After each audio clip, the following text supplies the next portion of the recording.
Já está no meio. Portanto, é mais pequenino. Olha, na balança que determina a vitória ou fracasso na vida, a recompensa dada aos que triunfam será proporcional à energia e ao fervor.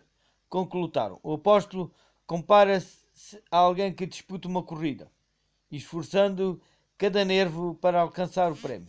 É desta maneira que eu corro, diz ele, e não corro como quem corre sem saber para onde.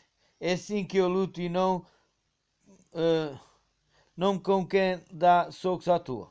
Mas eu luto contra o meu corpo para o dominar, a fim de não acontecer que andando a pregar aos outros seja rejeitado por Deus. 1 Coríntios capítulo 9, versículo 26 e 27. Para que não viesse a correr a carreira cristã de uma forma incerta ou sem objetivo, submetia-se a um severo exercício. As palavras luto certa ou sem objetivo. Luto contra o meu corpo. Literalmente significa repelir através de uma severa disciplina os desejos, os impulsos e as paixões. Paulo temia que, tendo pregado a outros, viesse ele próprio ficar reprovado e compreendia que se não praticasse na vida os princípios em que cria e que pregava o seu trabalho em favor dos outros, de nada lhe aproveitaria. As suas palavras, a sua influência, a sua recusa em ceder à satisfação própria deviam demonstrar que a sua religião não era uma mera função, mas um viver diário em ligação com Deus. Mantinha sempre diante de si um alvo e lutava fervorosamente para o alcançar. A justiça que vem de Deus pela fé está em Filipenses capítulo 3, versículo 9.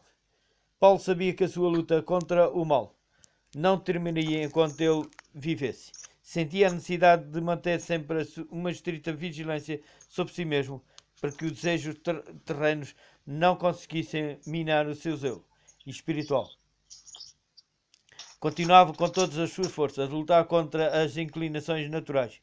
Mantinha sempre diante de si o ideal, alcançar e procurava alcançá-lo mediante uma obediência voluntária à lei de Deus. As suas palavras, atos e paixões, tudo era posto sob o controle do Espírito de Deus. Esta integridade de propósito para vencer na carreira pela vida eterna que Paulo ansiava ver revelada na vida dos crentes coríntios. Sabia que para alcançarem o ideal de Cristo tinham à sua frente uma luta vitalícia, na qual não haveria tréguas. Insistia com eles para que lutassem lealmente, procurando dia a dia a piedade e a excelência moral.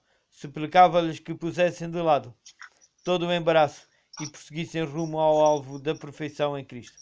Paulo apontava aos coríntios as experiências do antigo Israel, as bênçãos que recompensavam a sua obediência e os juízos que vieram em consequência das suas transgressões. Recordava-lhes a maneira miraculosa como os hebreus foram tirados do Egito sob a proteção da nuvem de dia e da colina de fogo durante a noite. Assim foram conduzidos a salvo através do mar vermelho. Enquanto os egípcios procuravam atravessá-lo da mesma maneira, foram todos submergidos através dessas ações. Deus tinha reconhecido Israel como a sua igreja. Todos comeram do mesmo pão, dado pelo poder de Deus, e beberam da água que Deus fez sair da pedra espiritual que os acompanhava. E essa pedra em Cristo. 1 Coríntios, capítulo 10, versículo 3. Em todas as suas peregrinações, os hebreus tiveram Cristo como seu guia. A rocha ferida representava Cristo, que devia ser ferida pelas transgressões dos homens, para que a fonte da salvação pudesse jorrar para todos. Não obstante o auxílio prestado por Deus aos hebreus, por causa de desejarem as comunidades desejadas no Egito e do seu pecado e rebelião, os juízos de Deus caíram sobre ele. O apóstolo ordenou aos crentes coríntios que prestassem atenção às lições contidas na experiência de Israel. Estas coisas são exemplo para nós, para não nos deixarem levar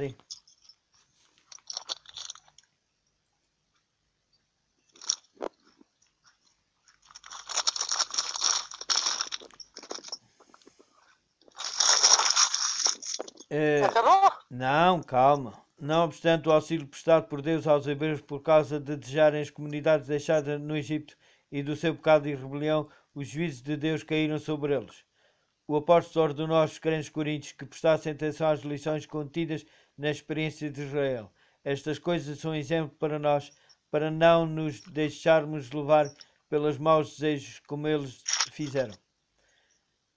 Ele mostrou como o amor ao conforto e aos prazeres tinha preparado o caminho para o pecado, que atraíram o tremendo castigo de Deus.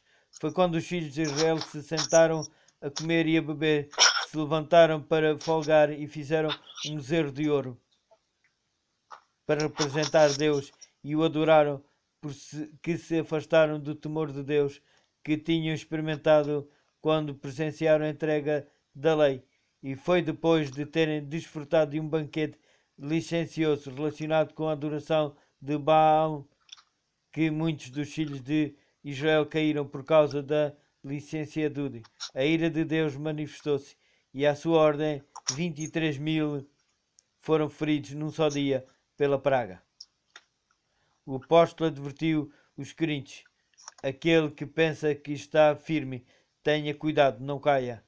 Se eles se tornassem presunçosos e cheios de confiança própria, negligenciados vigiar e orar, cairiam num grave pecado, atraindo sobre si a ira de Deus. Todavia Paulo não queria que se entregassem ao desespero e desanimassem. Deu-lhes a garantia, pois Deus cumpre a sua palavra e não deixará que sejam provados acima das vossas forças. Se ele vos envia uma provação, também fará com que encontrem maneira de a poder suportar. Paulo insistia com os seus irmãos para que perguntassem a si mesmos que influência as suas palavras e os seus atos estavam a exercer sobre outros, e para que não fizessem coisa alguma, embora inocente em si mesma, que pudesse parecer a provação da idolatria ou ofender os escrúpulos dos que fossem fracos na fé. Portanto, quer comam, quer bebam, quer façam qualquer coisa, devem fazer tudo para dar louvor a Deus. Não ofendam a consciência nem dos judeus, nem dos pagãos, nem dos crentes em Cristo. 1 Coríntios capítulo 10, versículo 31 e 32. As palavras de advertência que o apóstolo dirigiu à igreja de Corinto são aplicáveis